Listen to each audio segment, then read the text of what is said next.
知天雷烛是被人劫走，显毫无诚意。身旁那人用的是基因岛的功能，冲击的那人。Halo guys, balik lagi bersama Mimin from Zero. Bagaimana nih kabar kalian hari ini? Mimin doain semoga masih diberi semangat dan selalu ceria dalam menjalani weekend kalian ya. Di video kali ini Mimin akan melanjutkan membahas Donghua berjudul Immortal's Journey to Immortality season ketiga episode 82. Seperti biasa sebelum masuk ke rekap ceritanya, buat kalian yang menonton video ini dan belum subscribe, tolong di subscribe dulu ya guys. Dan jangan lupa nyalain lonceng biar nggak ketinggalan update terbaru dari channel From Zero. Playlist untuk Donghua ini juga udah tersedia bagi kalian-kalian yang baru aja bergabung dan belum nonton episode sebelumnya ya. Ya udah deh, nggak usah berlama-lama, langsung saja kita ke rekap ceritanya teman-teman.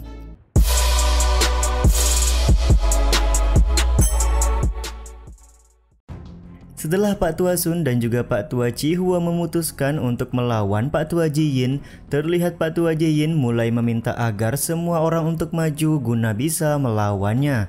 Ziling sendiri berniat menghabisi Tetua Zhao terlebih dahulu sebelum dia membantu Pak Tua Sun dan juga Pak Tua Chihua dalam melakukan perlawanan kepada Pak Tua Jiyin. Tanpa banyak basa-basi, di sini terlihat kalau Pak Tua Sun langsung menggunakan Kage Bunshin-nya untuk membuat sebuah formasi melawan Pak Tua Jiyin.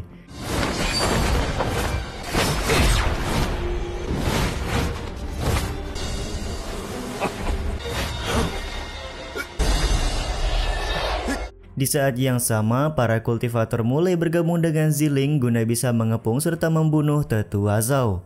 Sementara itu untuk Bang MC kita Han Li, dia masih memantau situasi sembari menunggu kedatangan dari Chu Hun ke Pulau Kalajengking. Di satu sisi, Han Li juga kepikiran bahwa tubuh monster yang digunakan oleh Pak Tua Sun sangatlah berguna dalam pertarungan kali ini. Dan yap, pada akhirnya Han Li memutuskan untuk melakukan pertarungan setelah sekian purnama hanya mengamati saja tanpa melakukan apapun. Beberapa saat kemudian terlihat kalau Chu Hun juga sudah tiba di Pulau Kalajengking dan langsung ikut andil dalam pertarungan.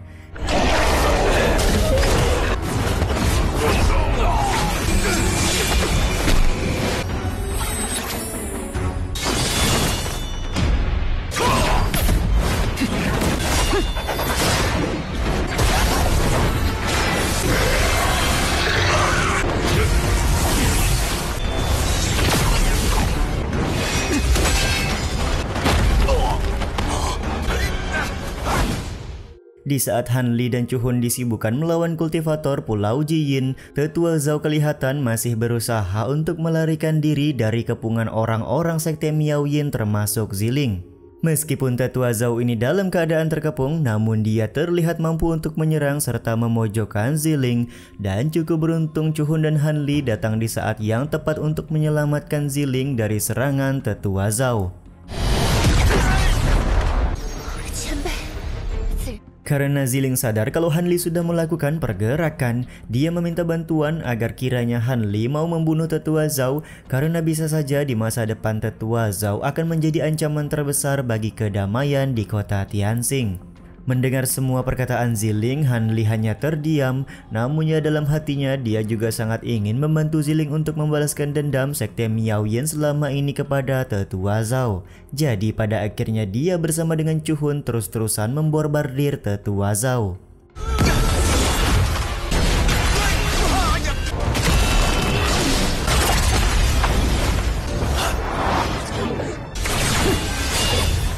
Ditekan terus-terusan oleh Han Li membuat Tetua Zhao bertanya kenapa Han Li melakukan hal ini di mana dia dan Han Li secara khusus tidak punya dendam pribadi.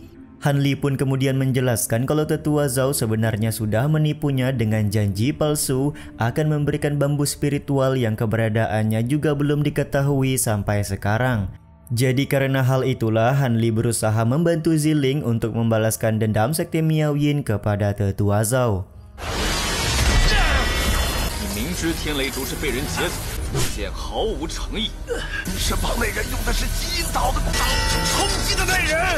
Di saat Han Li sedang ceramah, tiba-tiba saja tetua Zhao nyeletuk kalau dia sangat familiar dengan teknik yang digunakan oleh Chu Hun. Dia pun kemudian menebak kalau Han Li dan Chu Hun ini adalah orang yang kabur dalam insiden penyerangan Pulau Kuising yang dilakukan oleh Wu Chu beberapa waktu yang lalu. Mendapati ocehan tersebut, tentu saja Han Li sedikit khawatir di mana ternyata tetua Zhao tahu banyak informasi mengenai dirinya. Kekhawatiran ini sudah jelas ya karena Han Li masih menjadi incaran dari Pulau Jin.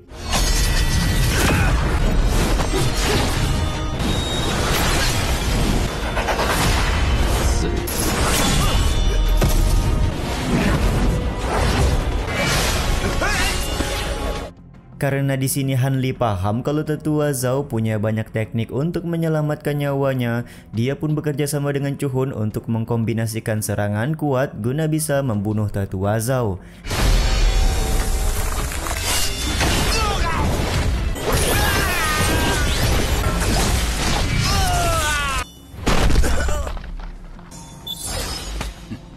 Dan ya, pada akhirnya kombinasi serangan ini berhasil membuat tetua Zhao terkapar tidak berdaya di atas tanah, dan dengan segera Han Li pun langsung mengambil harta serta membakar jasad dari tetua Zhao.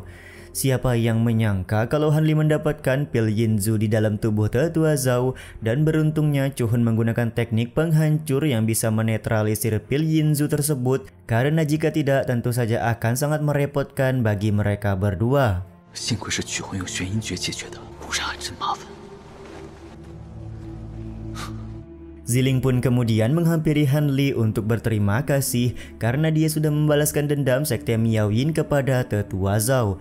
Di saat itu juga Han Li langsung mengajak Ziling untuk meninggalkan Pulau Kalajengking selagi Pak Tua Jiyin sedang berhadapan dengan Pak Tua Sun.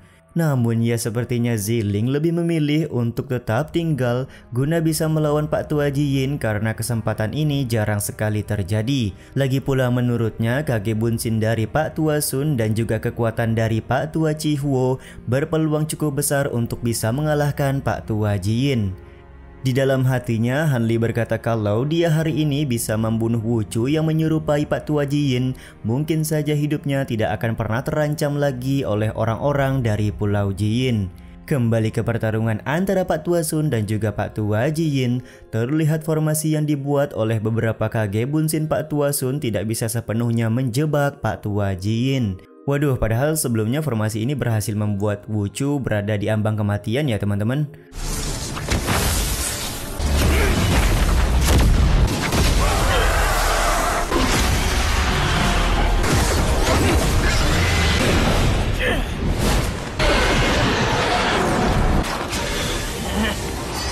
Terlihat kondisi malah menjadi terbalik di mana Pak Tua Sun mendapat ancaman serius dari Pak Tua Jiyin. Dia pun kemudian mengeluarkan Mutiara Es sebagai perlindungan guna menahan serangan kuat tersebut. Di saat posisi sedang bertahan, Pak Tua Sun berkoordinasi dengan Pak Tua Chihuo, di mana Pak Tua Sun akan mencoba untuk menahan Pak Tua Jiyin dengan kekuatan Mutiara Es untuk sementara waktu.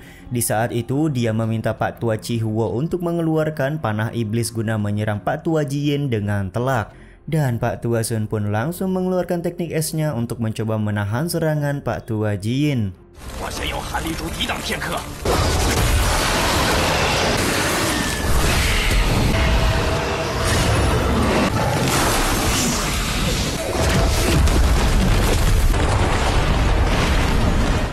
Sebuah plot twist pun akhirnya terjadi di mana Pak Tua Chihuo malah menyerang naga es milik Pak Tua Sun untuk menolong Pak Tua Jiyin, dan dengan kata lain sedari awal mereka sebenarnya sudah berkoalisi satu sama lain.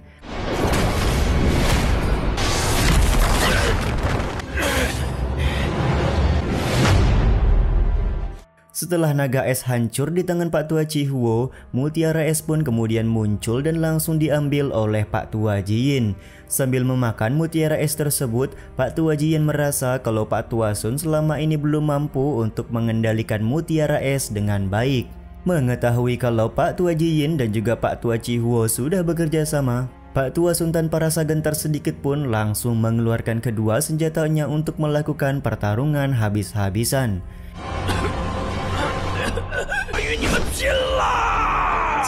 Di saat yang sama, Han Li dan Ziling memutuskan untuk kabur setelah melihat langsung kalau Pak Tua Chihuo sudah berkhianat. Begitu pula dengan beberapa para kultivator yang juga mencoba untuk melarikan diri dari Pulau Kalajengking.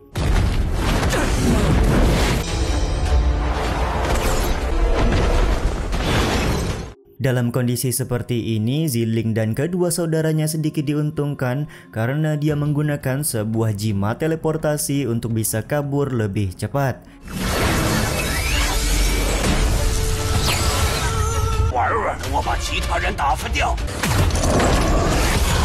Di saat Pak Tua Sun disibukkan dengan Pak Tua Chihuo, Pak Tua Jiyin memanggil monster iblis aneh dari suatu dimensi untuk menangkap semua kultivator yang berusaha melarikan diri.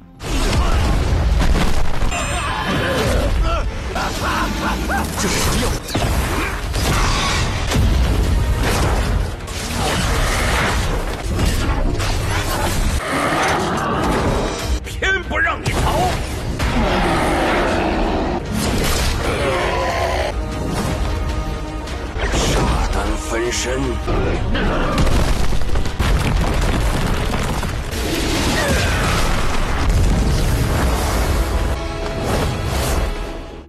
hanya para kultivator lain saja yang terkena serangan monster, Han Li dan Chuhun juga mendapat serangan monster dan tidak bisa kabur begitu saja dari Pulau Kalajengking.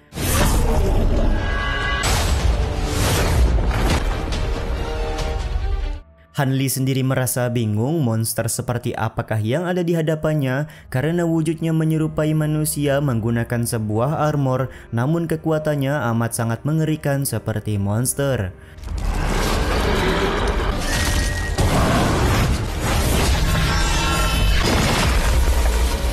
Bahkan ketika monster ini terkena serangan pedang Han Li yang menembus bagian dadanya, terlihat energi spiritual masih mengalir kuat dan membuat si monster bisa melepaskan tusukan pedang tersebut.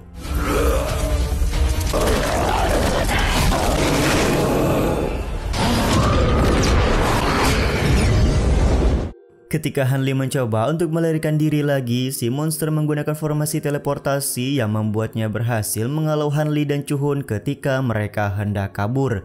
Bahkan ketika Chuhun dan Han Li mencoba untuk melakukan kombinasi serangan mereka berdua, ternyata hal tersebut belum mampu untuk mengalahkan si monster, dan ya pada akhirnya Han Li dan Chuhun benar-benar dihajar habis-habisan.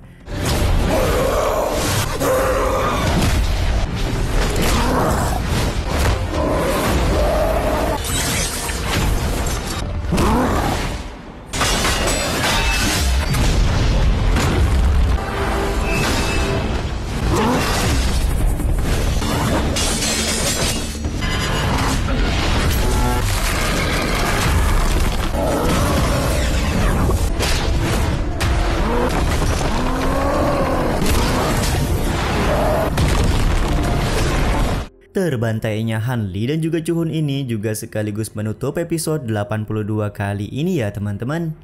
Waduh, Lord Han Li bergerak malah terbantai sama monster peliharaan Pak Tua Jiyin ya teman-teman. Ya udah deh, sampai di sini dulu aja video kali ini. Mohon maaf jika masih banyak kekurangan dan kesalahan dalam penyampaian kata-kata ya. Terima kasih buat kalian yang udah nonton dan jangan lupa subscribe serta nyalain loncengnya ya guys. Mimin selaku penulis narasi, tukang voice over dan tukang edit video pamit undur diri. Salam hangat, see you in the next video. Bye bye guys, see you next week.